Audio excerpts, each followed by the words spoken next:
Hello friends, welcome to another new video. তো আজকে থেকে 1 জুলাই আজকে থেকে কিন্তু আমাদের রাজ্যে অন্যতম সেরা ইউনিভার্সিটি রবীন্দ্রভারতী ইউনিভার্সিটির ডিস্টেন্স পিজি অ্যাডমিশন প্রক্রিয়া শুরু হতে চলেছে।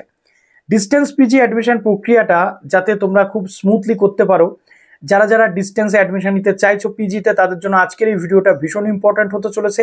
ভিডিওটা শেষ পর্যন্ত দেখো। পুরো যে প্রসপেক্টাস থেকে পুরো ডিটেল, স্টাডি সেন্টার থেকে শুরু করে কি কি সাবজেক্ট পড়ানো হয়, তাদের যোগ্যতা কি কি লাগে, কোর্স ফিস কত রয়েছে এবং কিভাবে কি ফর্ম ফিল আপ প্রসেস হয়ে থাকে, পুরো বিষয়টা আজকে এখানে ডিসকাস করব।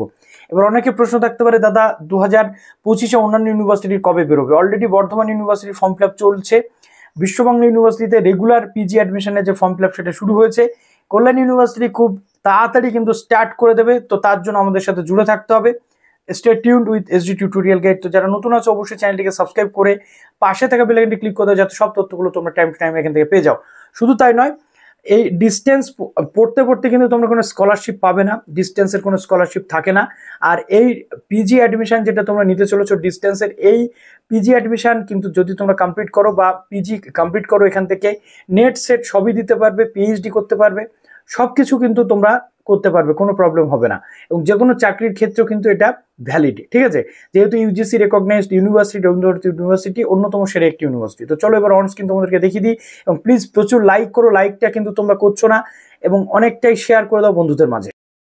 তো আমরা চলে এসেছি রবীন্দ্রভারতী ইউনিভার্সিটির যে ওয়েবসাইট, সেই ওয়েবসাইটে হচ্ছে কি অনলাইন ফ্রেশ অ্যাডমিশন যে প্রসেস, সেটা কিন্তু 25-26-এ সেটা শুরু হতে চলেছে। তো জাস্ট এই লিঙ্কটাতে আমরা ক্লিক করবো। তার আগে প্রসপেক্টাস যেটা রয়েছে, এটা 2024-25 এখন আপডেট হয়নি, অ্যাজ ইট ইজ সেম থাকে, চিন্তা কিন্তু কোনো করার কারণ নেই।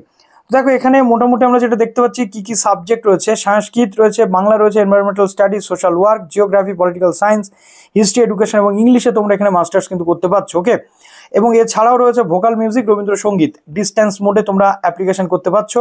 এবার দেখো আমি তোমাদের যেটা বলতে চাইছিলাম যে এলিজিবিলিটি ক্রাইটেরিয়াটা কি থাকে। এমএ বাংলা, সংস্কৃত, ইংলিশ, পলিটিক্যাল সায়েন্স একই থাকে, অনার্স অথবা মেজর অথবা পাস। মিনিমাম যে সাবজেক্ট রয়েছে সেখানে রেলিভেন্ট সাবজেক্টে তোমাদের 300 মার্কস কিন্তু পড়ে থাকতে হয় গ্র্যাজুয়েট লেভেলে। ওকে, গ্র্যাজুয়েট লেভেলে 300 মার্কস সেই সাবজেক্টে পড়ে থাকতে হয়। যদিও এখন বর্তমানে আমরা জানি যে পাস গ্র্যাজুয়েট যারা পড়ো তাদের 450 যে সিসি পেপার বা ডিএসসি পেপার বা ডিএসসি পেপার তাতে থাকে। অতএব ফার্স্ট যে দুটো পেপার তোমরা পড়ো বা যে দুটো সাবজেক্ট পড়ো, জিই পেপার বাদ দিয়ে গ্র্যাজুয়েশনে সেই দুটো সাবজেক্টের মধ্যে যে কোনো একটা সাবজেক্টে কিন্তু তোমরা অ্যাপ্লাই করতে পারছো। অনেকে আবার এরকম থাকো যে অনার্স নিয়ে পড়েছো কিন্তু পাস পেপার পড়তে চাইছো। সিবিসিএস ক্যান্ডিডেট যারা রয়েছে, বিশেষ করে সিবিসিএস ক্যান্ডিডেট, তারা অনার্স যেটা নিয়ে পড়েছো সেটাতেই মাস্টার্স করতে হবে।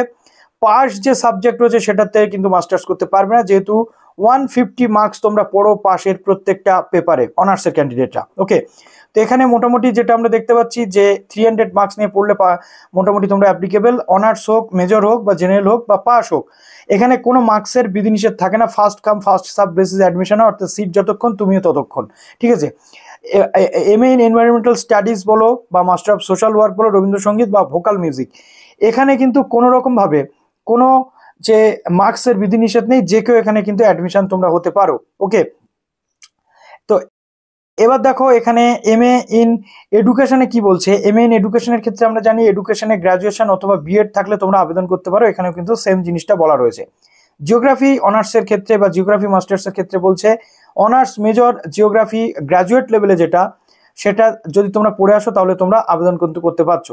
অল সাবজেক্টের offer for study main campus, অর্থাৎ এখানে যে সাবজেক্টগুলো আমরা দেখলাম, মেন ক্যাম্পাস যেটা রবীন্দ্রভারতী সল্টলেক ক্যাম্পাস রয়েছে, সেখানে তোমরা সব সাবজেক্টগুলো পাবে। আর স্টাডি সেন্টার যেগুলো রয়েছে সেইখানে তোমরা বিশেষ কিছু সাবজেক্ট পাবে, সব সাবজেক্ট পাবে না। সোশ্যাল ওয়ার্ক, রবীন্দ্রসঙ্গীত, জিওগ্রাফি এবং ভোকাল মিউজিক সেগুলো মেন ক্যাম্পাসেই তোমরা পাবে, অন্য কোনো ক্যাম্পাসে কিন্তু তোমরা পাবে না। ওকে, তো এখানে মোটামুটি যেটা রয়েছে দেখো, ডেট বা অন্যান্য যে বিষয় সেগুলো কিন্তু আমি তোমাদের অলরেডি বলে দিয়েছি আজকে নোটিফিকেশনে। বাকিটা আমি তোমাদের বলে দিচ্ছি যে কবে থেকে ফর্ম ফিল আপ শুরু বা কী বৃত্তান্ত। ওকে, তো দেখো এখানে মোটামুটি যেটা খরচ আমাদের হয়ে থাকে, একটা অ্যাপ্রক্স আমি তোমাদের বলে দিচ্ছি। বেঙ্গলি, সংস্কৃত, পলিটিক্যাল সায়েন্স, হিস্ট্রি, এডুকেশন, যেটা প্রোগ্রাম ফি যেটা রয়েছে প্রত্যেকটা সেমিস্টারে 5000 করে, ইচ সেমিস্টারে 5000 টাকা কিন্তু তোমাদের এখানে খরচা লাগে। এক্সামিনেশন ফিজ এখানে রয়েছে 2500 টাকা, ঠিক আছে? তারপর দেখো এখানে যেটা রয়েছে তোমাদের কি বলছে না, এখানে বলছে 10,000 টাকা করে ইচ সেমিস্টার, প্রত্যেকটা সেমিস্টারে এটা কিন্তু খরচ রয়েছে ভোকাল মিউজিক বা রবীন্দ্রসঙ্গীতে। এনভায়রনমেন্টাল স্টাডিজেও কিন্তু 7,000 টাকা করে পার সেমিস্টার এখানে যেটা রয়েছে খরচ কিন্তু হয়ে থাকে। ওকে, তো এখানে মোটামুটি ফি ফর ইচ সেমিস্টার অনুযায়ী এটা থাকে। তো এটা দেখো জিওগ্রাফির ক্ষেত্রে কিন্তু সেটা রয়েছে। ওকে, এবার আমরা চলে আসছি সাবজেক্ট ওয়াইজ যে স্টাডি সেন্টার। যেমন দেখো মেন ক্যাম্পাসে এই সব সাবজেক্টগুলো থাকবে।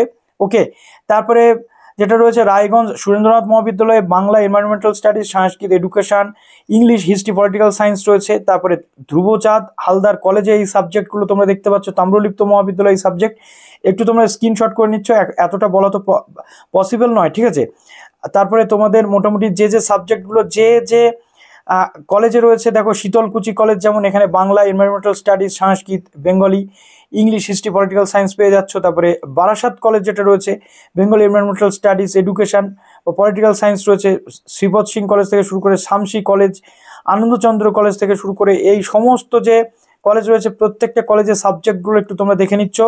আমি আর বলছি না, আমি পরপর তোমাদের স্ক্রিনশট মোটামুটি নিতে বলছি যে কলেজে অ্যাডমিশন নিতে চাইছো। প্রচুর স্টাডি সেন্টার, পুরোটা বলতে গেলে কিন্তু আজকে ভিডিওটা শেষই হবে না, ঠিক আছে। আমি চাইছি না অতটা বড় করতে ভিডিওটা। তো টোটাল এখানে আমরা যেটা দেখতে পাচ্ছি যে 70টার কাছাকাছি এখানে স্টাডি সেন্টার রয়েছে বর্তমানে রবীন্দ্রভারতী ইউনিভার্সিটিতে।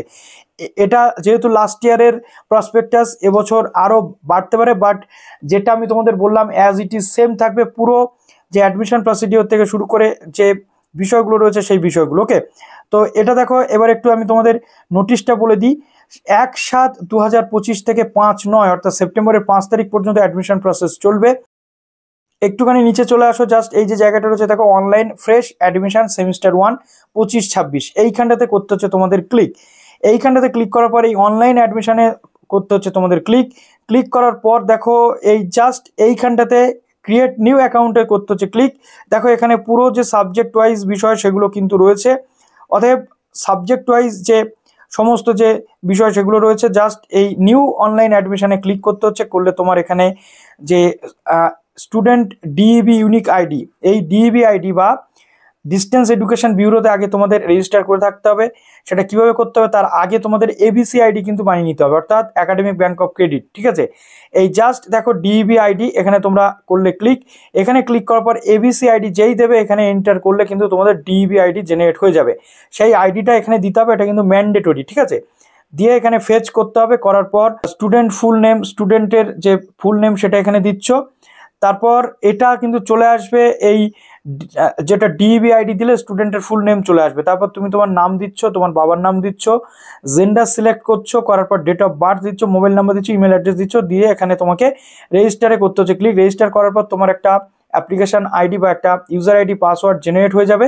সেটা দিয়ে পরবর্তী ক্ষেত্রে পেজে কিন্তু গিয়ে তোমাকে পরপর প্রসেসটা করতে হবে। তো চলো এইভাবে পুরো প্রসেস আমি তোমাদেরকে আর দেখালাম না, যেহেতু ভিডিওটা বড় হয়ে যাচ্ছে। যদি Rabindra Bharati university step by step process দেখতে চাও অবশ্যই কমেন্ট সেকশনে জানাও। ভালো থেকো সবাই, বেস্ট অফ লাক।